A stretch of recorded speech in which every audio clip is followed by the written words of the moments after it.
Salut les canards. Aujourd'hui, je vais vous proposer un replay. Ceux qui me connaissent vont pas être surpris. C'est un replay de Tank Destroyer. C'est un replay d'un Tank Destroyer sans tourelle. D'un Tank Destroyer sans tourelle soviétique. Ça se restreint, hein, ça se restreint beaucoup. Tier 7. Avec un gros canon de 152 mm. Ouais, les purs auront reconnu. Le SU-152 avec son canon de tiers 6, le 152 mm. Quand j'ai monté les lignes de char et que je suis arrivé sur celui-là, j'avais jamais rien entendu d'aussi sexy que le son de ce 152 mm qui tire et qui prend le temps de recharger. J'avais l'impression tout d'un coup d'avoir conquis l'espace-temps. Une déflagration quand l'obus s'en va, une destruction sur la cible, totale ou partielle, et plus rien, jusqu'à ce qu'il ait fini de recharger. Vous allez l'entendre plusieurs fois dans ce replay. Eh ben, il y en a pour qui le truc le plus sexy au monde, c'est le cul d'une Porsche 911. Bah, pour moi, le son de rechargement de ce canon, c'est lié, quoi. C'est lié. Alors, je me suis mis récemment dans l'idée de marquer ce char, et c'est cette gamme-là qu'on veut voir. Donc, sans plus attendre, je vais vous la présenter. On la regarde.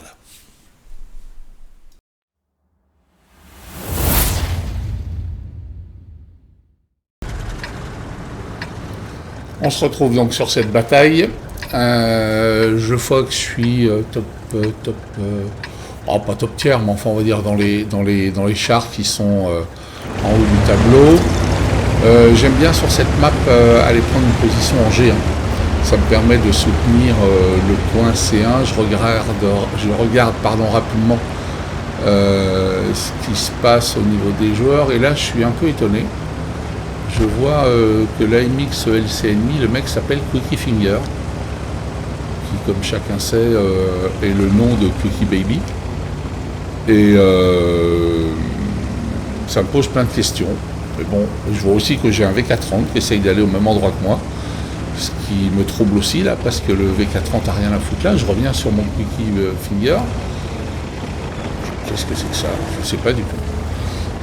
Je me dis que je regarderai plus tard et j'aurai bien le temps de voir. Donc d'habitude ici, je chargeais une HE parce que je m'intéresse beaucoup à cette petite combe. En général, les chars les plus légers, les moins blindés, viennent faire un petit peu de spot par là. Mais je vois qu'on a un FSV qui est parti de l'autre côté. Donc pourquoi pas. À propos de ce char, très rapidement, vous voyez que je joue avec la visée améliorée, la ventilation, les optiques. J'ai aucune AP, je le joue exclusivement à la hit. C'est pas le but, c'est vraiment de le marquer, c'est pas de gagner du pognon. Et j'ai rajouté la nourriture. Donc on va voir un petit peu ce que ça va donner. Donc le FSV est dans une position qui peut être très embêtante pour mes alliés là, parce qu'on sait que c'est un char d'opportunité, hein, on l'a vu l'autre jour sur la vidéo. Et donc moi l'opportunité je la prends. Voilà, il va lui rester une trentaine de points de vie, je pense que ça va le calmer un petit peu. Il va être beaucoup moins agressif. Même le L4 recule. Au cas où j'arrive à traverser la montagne avec mes obus. Et je pense que mes alliés sont un peu plus gaillards, un peu plus confiants. Au moment où on parle, on a déjà perdu 2 chars. Et notre V430 qui est en G3, il n'a rien à faire là. C'est pas sa place. J'ai l'impression que c'est un gars qui ne sait pas jouer. Alors je sais bien que quand on a un char qui n'est pas full, c'est pas toujours marrant, mais quand même quoi. Alors, est-ce que je peux en recoller une à mon FSV? Ça m'embête de gaspiller une HE pour les quelques points de vie qui lui restent. Une hit, je veux dire. Ouais, je balance une HE. Non, peu de chance que je l'ai eu là. C'est pas vraiment l'endroit. Mais vous comprenez pourquoi j'aime le son de ce canon et j'aime le son jusqu'au rechargement. Voilà. Ok, bon, il est vraisemblablement temps pour moi de chercher à me localiser ailleurs. Parce que je vois qu'en bas de la map, c'est en train de pousser. Churchill, SU-152, M2Y, T-50. Voilà, je me dis qu'il y a un peu d'activité. Et on n'a guère que le KV-1 et un IS qui sont là-bas. On a un M10 RBFM qui a fait le choix du promontoire, qui est un mauvais choix, on le sait, il est low life. Donc je vais jouer dans cette petite combe là, sur ce petit plateau qui me permet de dominer, de voir sans être vu. Et je vais essayer sans doute de calmer un peu le M2Y qui veut faire notre IS qui est en train de mourir tout doucement. Voilà, le M2Y est un petit peu calmé. L'IS, j'en ferai bien ma prochaine cible, si j'ai le temps de recharger. Tirer avec un Su-152, c'est souvent choisir, faire un compromis. Donc, je vais essayer de me repositionner, je vais essayer de prendre un petit peu plus de hauteur. Plus je prends de hauteur, plus je suis abrité par les feuillages des arbres qui sont en face.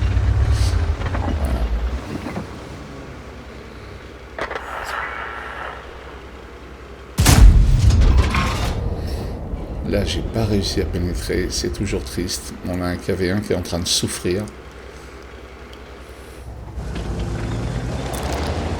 Je vais essayer de remonter un petit peu. Il faut choisir. Là encore, je le dis toujours, c'est des compromis.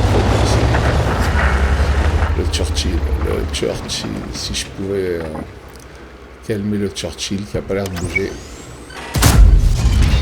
Voilà, Churchill bien calmé, il a perdu plus de la moitié de ses points de vie, pour pas dire les trois quarts. L'IS qui joue bien, il le joue comme un brawler, comme un combattant, il va sûrement bouffer notre KV-1. Voilà, logique, le SU-152, on ne sait pas pourquoi il rush. Enfin maintenant il sait pourquoi. Il est couru au devant de mes obus. Alors, qu'est-ce qu'on a? On a un IS qui est encore bien au niveau des points de vie. Et le Churchill auquel il reste pas grand-chose. Je le manque cet IS, mais je le manque de tellement peu. Tellement peu.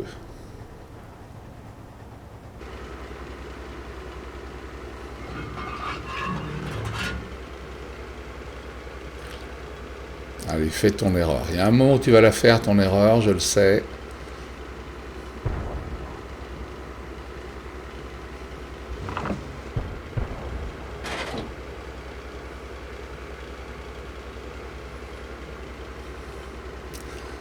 Alors, on va tenter le tourello. Pixel shot. Il passe. Oh, il n'est pas content. Et je suis spoté. On va essayer de s'abriter. Vite. Serais-je abrité? Oh, la rayure sur le casque. Oh, la rayure qu'il m'a mis sur le casque. Dis donc, plus de 400 de dommages sur une rayure. Il s'embête pas au niveau du RNG. Hein. Alors, est-ce que je peux pointer mon nez en n'étant plus spoté?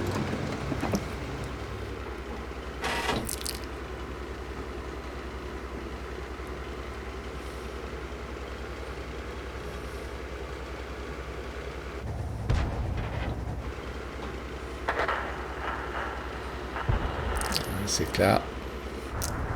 Ah, ça y est, je revois mon IS. Voilà. Il a suffi que je le revoie une fois. Alors maintenant je suis spoté. Ça va certainement bouger parce que je suis en reload. Le M2Y il est low life. Il va rejoindre vraisemblablement le Churchill.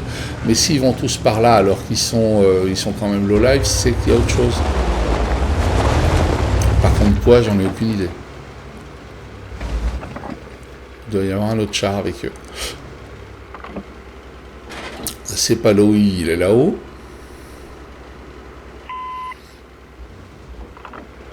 C'est soit le LC Cookie Baby, là, soit le Super Chaffee. Mais ça m'étonne qu'on ait vu ni l'un ni l'autre depuis un moment, quoi. Ah, bah justement. Et je vais tirer trop vite. Ouais, je le sais, j'ai tiré trop vite. Bon, il ne fait pas de dommage. Il est sorti par mon V430 qui a enfin trouvé une raison à sa présence. Qu'est-ce que j'ai? Oh, un tir un peu trop rapide de M2Y. Qui a dû avoir un coup de panique en voyant la 20, je pense. Notre A20. La 20 qui se barre, qui remonte vers la cape ennemie. Peut-être qu'à 3, ils vont arriver à avoir raison des 2 chars qui restent. Alors que nous, pendant ce temps-là, on peut peut-être maîtriser les 2 chars qui sont en bas. On va voir comment ça veut bien se dessiner. 4-4. Rien n'est fait, sauf qu'on est à 6 minutes de la fin. Il faudrait quand même que ça avance un peu. Ouais, la LC est là-haut. Le japonais doit aussi y être, donc il n'y a plus que nos deux ennemis qui sont en bas. Sauf que s'ils ont décidé de remonter en longeant la mer,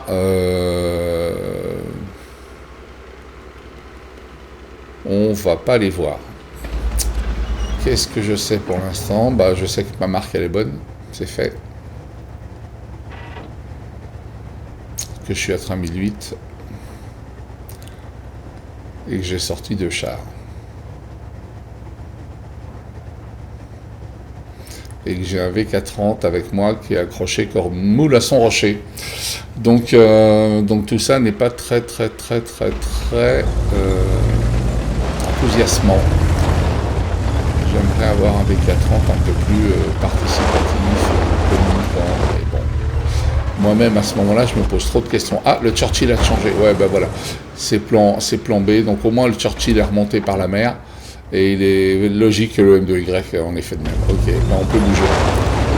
On peut bouger. Enfin, en tout cas, moi, je vais bouger. Après, je vais inciter mon V430 à me suivre. À grand coup de SOS. À grand coup de SOS, comme aurait dit Balavoine. Bon, alors, est-ce qu'il bouge ce V430? Est-ce qu'il me suit dans ma conquête de leur cap? Parce que nous, là-bas, on n'a plus que le cavalier, donc il faudra aller le soutenir un peu. Il faut aller le soutenir parce que s'ils reviennent à 4, donc 3 lourds, on va pas pouvoir sortir tout le monde. Et il reste que 4 minutes, donc j'espère que le cavalier, qui m'a l'air d'être un bon joueur, a vu que je faisais move. Oui, je pense qu'il a vu que je faisais move. Donc là, il temporise, vraisemblablement. Par contre, ils sont où mes chars lourds, là? J'ai un peu peur de tomber sur les 2 en même temps. Je vous cache pas que si c'est le cas, ça va être compliqué. Alors l'autre question, c'est s'il y a quelqu'un en A0, est-ce que je me pointe en haut de la côte en serrant à droite ou en serrant à gauche? Je pense que je vais prendre l'option de serrer à gauche. Parce qu'au moins il y a un petit terre-plein qui va adopter. Des tirs de l'eau. Voilà, là normalement je ne devrais pas tarder à être spoté. Non, je n'ai pas été spoté, ça veut dire qu'il n'y a personne en A0. Oui, là j'ai été spoté, mais plutôt par les lourds qui sont là. Lequel des deux? Tiens, lui. Voilà. Bah écoutez, hein, si je prends 121 et que je mets 326, c'est un bon trade, ça me va. Par contre, le M2Y, il va venir m'en remettre une. Et normalement, je devrais être bon. Alors, je vais reculer, histoire de le faire avancer vers moi. Voilà, le cavalier qui a très bien compris la sortie. Et il nous reste maintenant Loï. Il nous reste Loï qui tire, qui loupe. Et moi, je suis pas ciblé à fond. Et il nous reste Loï et Quickie Baby. Enfin, ce que je pense être Quickie Baby, puisque j'ai vu que le gars s'appelle Quickie Finger. Donc, je sais pas, ça me paraît bizarre en même temps que Quickie Baby en en light tier 5.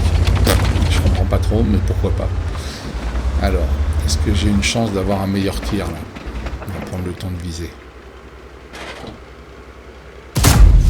Oh, c'est beau. Ça, c'est ce que j'aime. C'est la précision du SU-152 avec son canon tier 6. Si on la laisse la visée aller jusqu'à son terme, c'est vraiment... Une 59 pour sortir 2 chars et demi. Ok, je vois la MX ELC. Notre Quickie Finger. Je pense qu'il veut prendre des tirs sur le cavalier. Et le cavalier a décidé de contourner pour aller embêter Loï. Loï est derrière. Ça va me permettre de monter sur le plateau. Je ne peux pas sortir la MX ELC qui est en contrebas.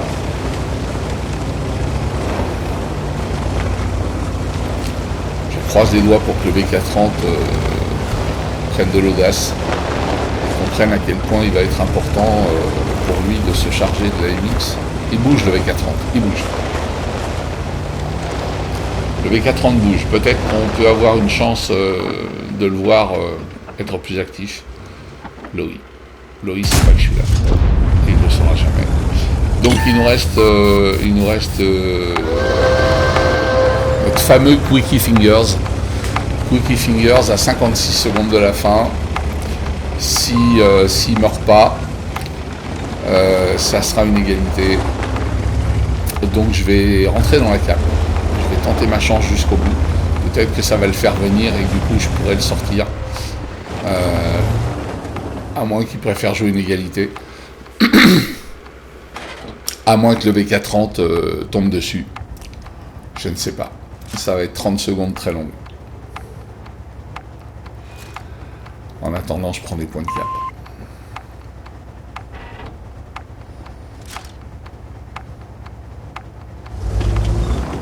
C'est dur quand votre dernier équipier n'est pas joueur. Hein. Vraiment. Très très dur.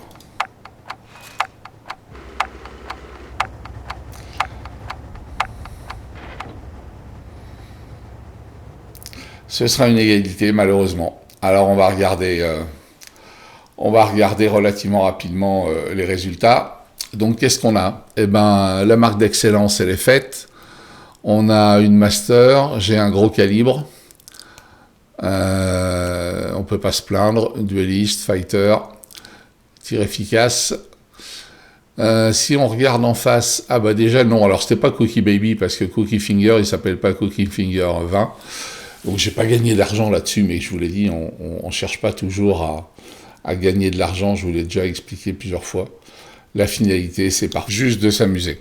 Voilà, donc en tout cas, je voulais vous montrer un petit peu ce replay, faire plus de 5000 de dommages avec ce SU-152 a été un grand plaisir, faire la marque d'excellence a été un grand plaisir. Et si vous aussi vous avez des replays, je suis preneur. Envoyez. Alors simplement, je tiens à vous dire que chaque fois que World of Tanks publie une mise à jour, parfois je ne peux plus relire le replay. Parce que malencontreusement j'ai fait moi la mise à jour de mon jeu, et si vous avez fait une partie avec l'ancienne version, je pourrais pas réouvrir le dossier. Donc je fais de mon mieux, j'essaye d'enregistrer beaucoup de parties. J'en ai encore quelques-unes là sous le coude. Donc n'hésitez pas à me les envoyer, c'est avec plaisir que je les regarderai, et pourquoi pas que je vous les présenterai. Les canards, je vous salue bien. Au revoir.